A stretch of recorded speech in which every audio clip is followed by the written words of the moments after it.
Hey guys, let's see what we got going on today. All right, so this is for lesson 16 about showing equivalent fractions. Our example says study how the example shows equivalent fractions with shaded shapes and number lines.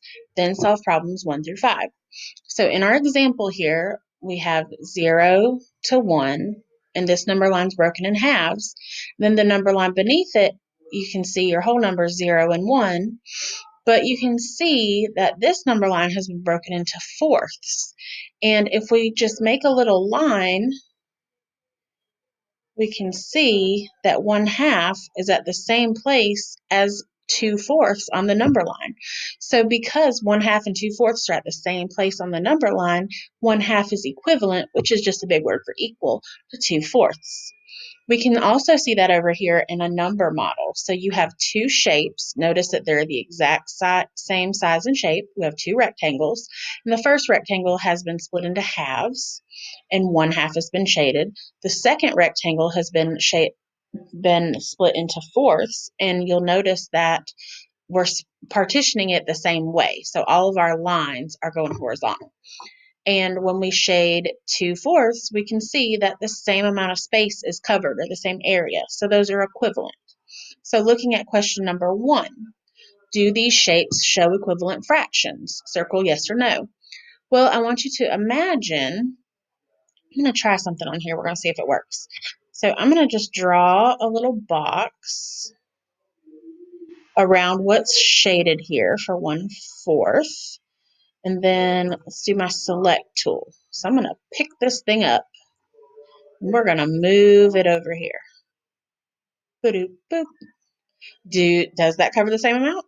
Yeah, we can see that because I didn't change my outline. I just moved it back and forth. So those two are equivalent. They cover the same amount of space. So yes. For B, I have 1/2 and 2/6. So let's try the same thing. Let's trace 1/2.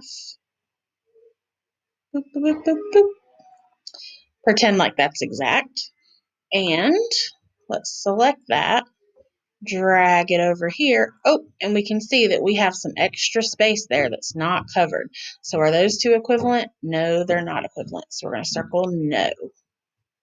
Down here, our vocabulary just reminds us equivalent fractions are fractions that have the same number. That doesn't make sense. Equivalent fractions do not have to have the same numbers in them. Equivalent fractions represent the same amount, even though they may use different numbers. So I don't really like that definition. Continuing. Next question. Use the number lines to identify equivalent fractions in problems 2 and 3. Well, this is really easy because if you can just find a number and drag your little finger down, you can see what's equivalent. So I'll go to 2/6. Here's 2/6. Let's go straight up above 2/6 and we get to 1/3. So 2/6 is the same or equivalent to 1/3. 2/3. Well, here's 2/3 on my number line. So now I'm just going to go down, and where does it line up? 4/6. You guys can do this with your fraction strips at home if you want to double check.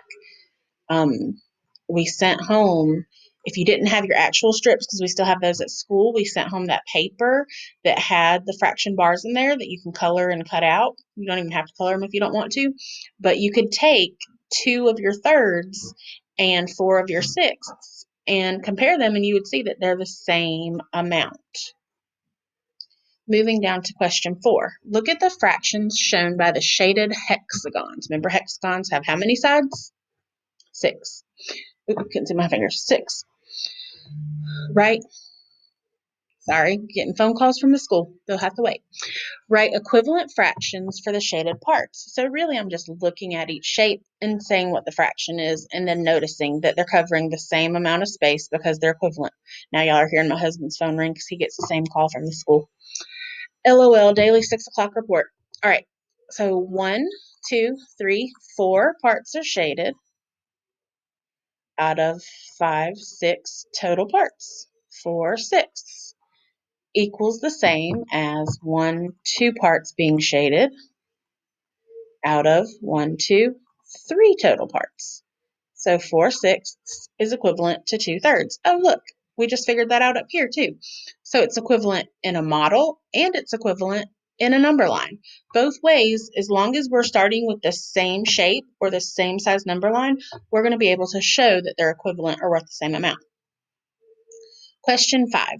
Shade 6/8 of rectangle A. So 1, 2, 3. Remember that this is math drawing, not real life beautiful drawing. Okay, there's 6 parts shaded, 6 out of 8. Shade rectangle B to show a fraction equivalent to 6/8. Well, since I went across, it's easy for me to think about if this line wasn't here in the middle, that would just be 1, 2, 3 parts.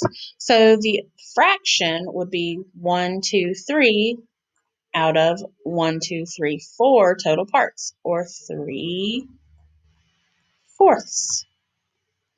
And that's the end. So have a wonderful weekend. This was the Friday page. I hope everybody is able to log on to their Dreambox. I'm really monitoring that and making sure that you're mastering those fraction skills. And I can't wait to see how well you do on this. Bye, guys.